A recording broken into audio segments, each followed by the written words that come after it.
Bonjour les amis et bienvenue à cette vidéo où nous allons essayer de faire un briefing sur les marchés pour pouvoir trader après l'annonce. Pourquoi trader après l'annonce? Je peux bien trader avant l'annonce, mais vu que j'ai eu à faire ma semaine de trading, je préfère rester un peu pas très actif sur les marchés. Et donc, je me suis dit que c'est l'occasion de vous faire une petite vidéo pour vous montrer un peu comment j'analyse les marchés avant séance de trading. Et si c'est ta première fois de regarder une de nos vidéos, abonne-toi, n'hésite pas à lâcher des pouces bleus, active la cloche de notification afin de ne point manquer aucune de nos prochaines publications sur le channel YouTube.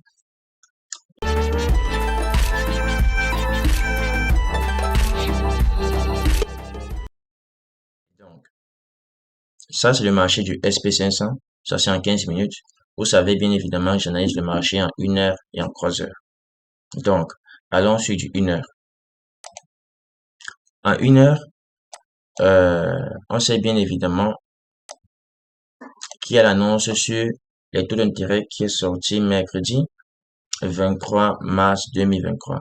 Et bien avant même que cette annonce ne sorte, j'avais une trendline sur le SP500 1 heure de la sorte. J'avais cette trendline ici.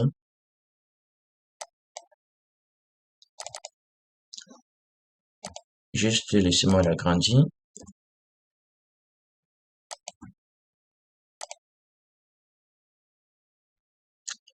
Je range un peu ça. Ok. Donc j'avais cette trendline sur le SP500. L'annonce était à ce niveau-ci. Et quand on était en 15 minutes, pour ceux qui créaient à ce moment-là, on voyait bien que le marché poussait très fort. Et même à ce niveau-ci, je me disais, comment les chiffres peuvent être négatifs pour les indices et les actions en général, mais le marché veut réussir à casser cette résistance-ci. Parce que les taux d'intérêt ont augmenté de 0,25 par rapport à ce qui précédait. Et donc, c'est un peu ça en quelque sorte. Et quand j'ai vu cela, et le marché retraçait de la sorte, j'ai dit que, OK, les jeux sont faits pour le SP500. Je vais me positionner clairement vendeur. Et pour la journée d'hier, le marché est revenu comme par magie, retester cette résistance afin de chercher à nouveau à descendre.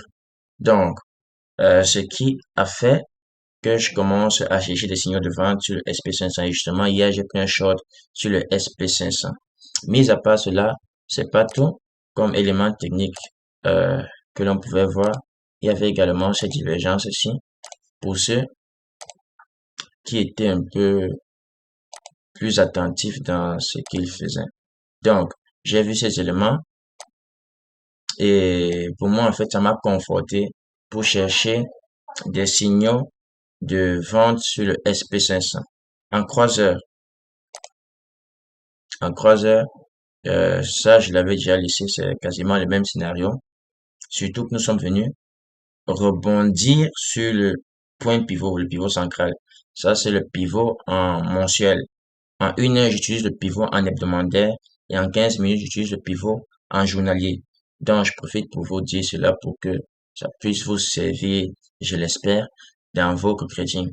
Et donc, c'est juste cela qui me permet d'être vendeur sur le SP500. OK? Euh, juste un petit coup d'œil sur les indicateurs économiques, principalement les taux d'intérêt. OK? Les taux d'intérêt aux États-Unis, c'est, c'est ça ici en quelque sorte. Donc, pas besoin d'être sorcier pour savoir en fait qu'est-ce qu'il faut faire sur les marchés, mais une petite nuance pour vous aider un peu, et ça, ce sont des nuances qui m'aident justement pour filtrer mes signaux, c'est que je vois que je suis en croisé en 1 heure, je vois également cette trend-là ici, qui n'est pas négligeable. Donc, j'ai beaucoup d'éléments qui me disent de chercher à vendre le SP500, mais je vois que nous sommes sur un niveau de support qui semble vouloir tenir. Pareillement, 1 heure, je suis sur un niveau de support qui semble vouloir tenir. Maintenant, quand c'est comme ça, tu me demandes qu'est-ce que tu feras, JC? Et moi, je vous répondrai tout simplement Mon appréciation reste vendeur sur le SP500, mais pour cette journée-ci spécifiquement, je ne vais rien faire sur le SP500 parce que nous sommes dans un niveau de support. Tu ne vas pas chercher à short sur un niveau de support qui tient. Ça ne vaut pas le coup en fait. Ça peut bien passer, mais le risque que le marché se retourne avant même de te donner peut-être raison, potentiellement, est élevé. C'est pour cela que à ce niveau-ci, personnellement, moi, je ne ferai rien sur le SP500 pour cette journée. Peu importe à quel point le marché peut bouger de façon brutale. Ok, ça c'est mon analyse sur le SP500 et voilà, je peux ajouter ceci en daily. En daily, le rebond sur la EMA en période 190 couplé à la divergence plate. Vous savez évidemment que j'aime les divergences qui sont plates. On en a fini pour le SP500. On jette un peu un coup d'œil sur le marché du gold. Voilà. Le gold, voici l'état de la journée en 15 minutes.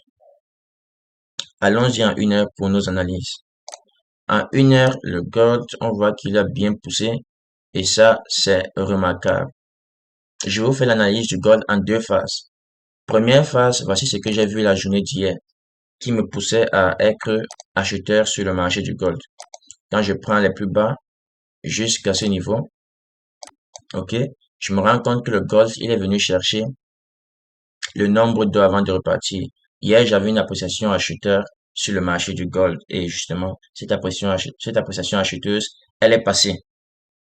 Mais vu que j'avais déjà fait mon objectif sur le marché du SP500, peu importe mes appréciations sur le marché, je ne faisais plus rien. Donc, j'avais, on est venu rebondir sur le nombre d'or. Bien évidemment, si vous inversez, vous vous rendrez compte que les niveaux des 38-20% correspondent au nombre d'or 61,80%. Ce sont les deux niveaux que je regarde, les 38,20% et les 61,80%.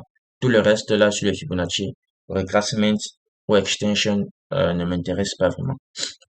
Donc, on avait ça couplé à la divergence. Ça, c'était pour hier. Donc, je vous dis tantôt, je vous fais cette analyse en, en 2 phases, en quelque sorte, pour que vous voyez que les conditions du marché changent chaque jour. Et c'est important d'analyser le marché chaque jour. Et couplé à cela, on avait la divergence plus la mèche. Nous ne sommes pas loin de la EMA en période 190 et nous avons ce momentum qui est aussi. Donc, hier, j'étais clairement positionné vendeur, acheteur autant pour moi sur le marché du gold. Ok. Maintenant, qu'en est-il d'aujourd'hui? Je vous montre quelque chose. Il faut avoir l'œil pour voir cela. Ok, je trace cette crème-là ici. Ça fait 1, 2, 3, 4. Un niveau de support qui a été brisé.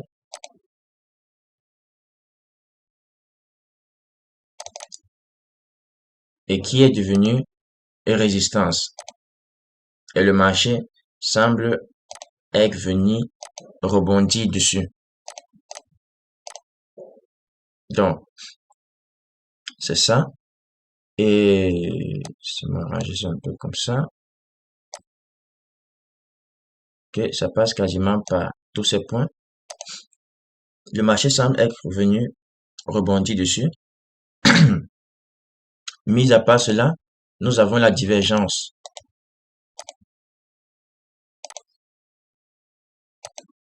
Nous avons la divergence. C'est juste pour vous montrer que les conditions du marché peuvent changer d'une journée à une autre.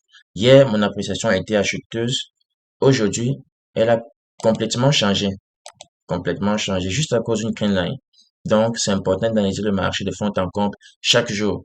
Donc, il y a cette divergence ici sur le marché du gold. Ok, je regarde un peu ce que dit le croiseur. En croiseur, la première chose que je remarque, c'est cette Springbox qui vraiment pour moi elle est très parlante, qui est très parlante. Je peux faire la même chose que j'ai fait en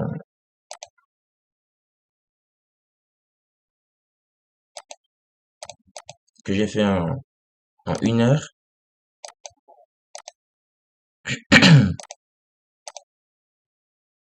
Ok, je fais cela, on voit que le marché semble être venu rebondir à ce niveau. À cela, nous avons la Springbox. Et qu'est-ce que je vais faire?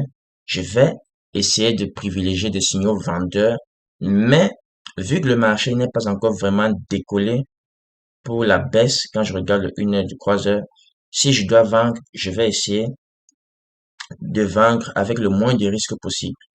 Mais des marchés qui ont clairement décollé comme le pétrole, là, je peux vendre et m'exposer un peu plus. Et on va analyser le pétrole tous ensemble. Et la dernière chose que je peux vous montrer sur le gold en daily, c'est que nous sommes sur un niveau de résistance qui n'est pas négligeable et on voit que le marché a des difficultés pour se démarquer de ce niveau. Vous voyez, le marché a des difficultés pour se démarquer de ce niveau de résistance. Il lambine vraiment pour le traverser et c'est un peu ça en quelque sorte.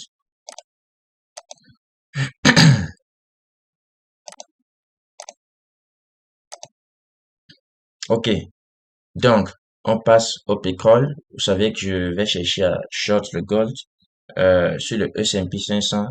Mon appréciation elle est vendeuse, mais je ne pense pas vraiment que je vais poser une action sur SP500 aujourd'hui. Peu importe ce qui se passe, même si ça plonge jusqu'à creuser le sol, c'est pas mon problème du tout. Le pétrole, ça c'est en 15 minutes, on voit comment ça coule en 15 minutes, c'est très beau. On se dit que maintenant on rate des choses. C'est pas parce que le marché est en train de couler de la sorte que je vais avoir un biais vendeur sur le pétrole. Non, je m'en vais sur les unités de temps supérieures pour analyser. Et justement là, je m'en vais en 1 heure. À 1 heure sur le pétrole, qu'est-ce que je vois? Qu'est-ce que je vois? J'essaie de voir si je peux tracer une trendline par-ci, par-là. Et c'est pas tellement ça. Donc, je m'en vais sur le Fibonacci retracement. Le Fibonacci retracement, généralement, j'utilise quand je n'ai plus vraiment d'options en termes de trendline, en termes de divergence. Les premières choses que je cherche à faire, c'est tracer des trendlines qui sont importantes. Et si je ne trouve rien de tout ça, je passe au Fibonacci retracement et ensuite, à cela, j'essaie d'ajouter des divergences en regardant la 190, le niveau pivot, ainsi de suite. Donc, euh, pour ce cas-ci, sur le pétrole, nous sommes sur le niveau des 38,20. Ça, c'est déjà intéressant pour moi. Le marché n'a pas pu le casser. Je vois cette divergence ici.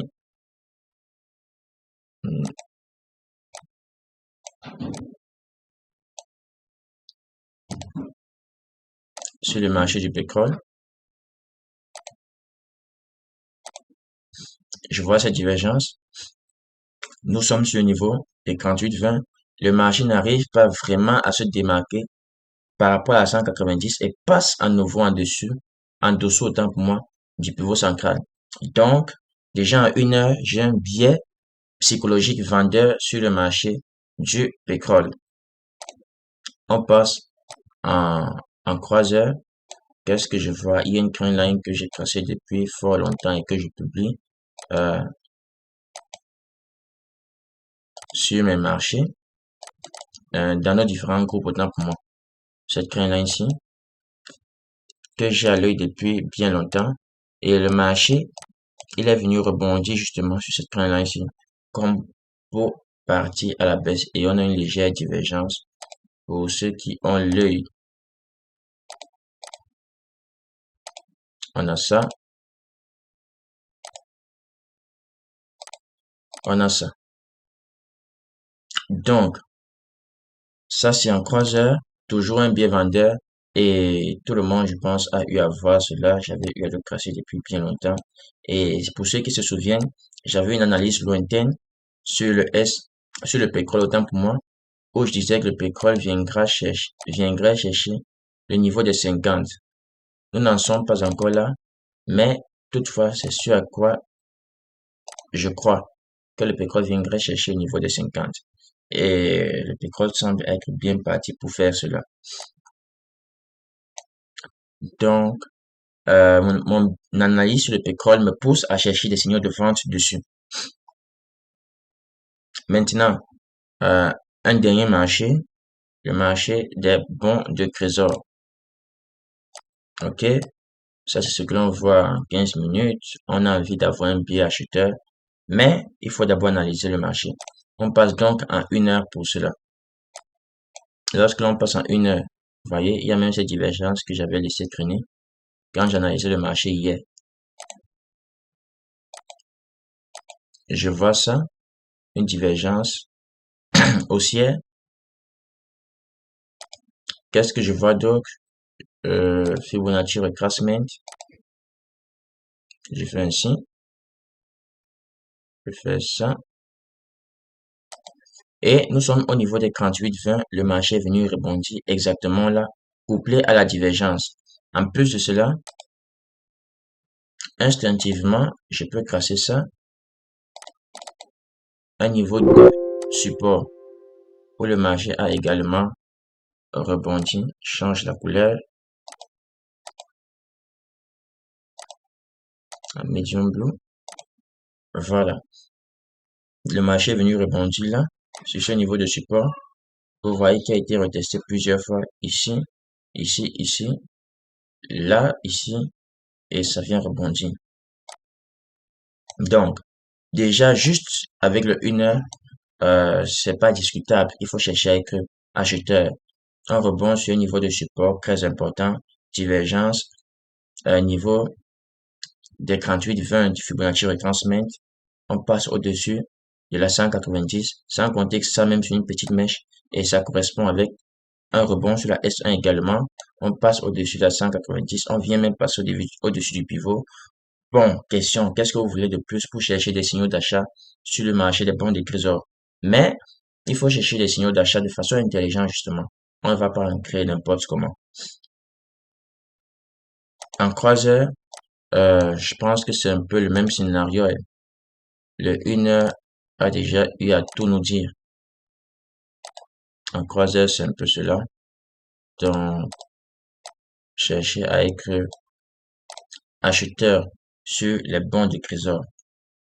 Et c'est un peu tout pour cette vidéo. Tout ce que j'ai cherché à faire, c'est vous montrer comment je me prépare avant de commencer à trader.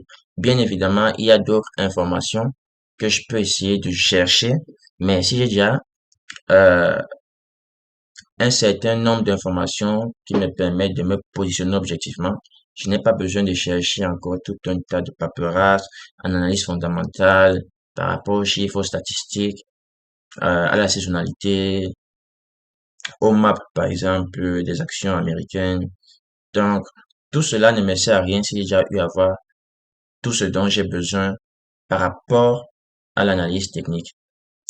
On a juste usé de l'analyse technique. Je vous ai partagé mes plans, mes directions vendeuses sur le marché du gold, mais avec le moins de risques possible. Vendeur sur le marché du pétrole, sur le SP500, je ne vais rien faire, mais mon biais cognitif, il est vendeur sur le SP500, sur les bons du trésor, acheteur. Et c'est en quelque sorte cela. Mais je vais chercher à prendre des positions acheteuses de façon intelligente. Donc, et on regarde un peu ce qui s'est fait depuis le début de la journée. Le bon du trésor, il monte en 15 minutes. Le SP500, il a plus une tendance à descendre qu'à monter. Le pétrole, pareillement, il tombe. Et le gold également, il tombe. Vous pouvez vous dire peut-être que j'ai eu à mémoriser tout cela avant de faire la vidéo. Mais non, c'est comme ça chaque fois que je me prépare avant de commencer à trader. Et bien évidemment, malgré toute cette préparation, je peux faire des pertes et d'énormes pertes même. Mais je ne suis pas surpris par le marché parce que j'ai déjà eu à travailler. Et c'est ça, j'espère que cette vidéo, elle vous aura plu. N'hésitez pas à lâcher des pouces bleus, à vous abonner. Ne regardez pas juste les vidéos sans vous abonner et activer la cloche de notification pour ne manquer aucune des prochaines vidéos. Dans la description, il y a le lien de notre channel Telegram où nous échangeons avec beaucoup de traders qui travaillent avec des propres firmes, que ce soit avec Apex, au TickTick Trader également, et ce sont de grands amis à moi et qui nous font bien marrer dans le groupe. Du reste, je vous souhaite d'avoir des targets cette journée. Bonne fin de journée.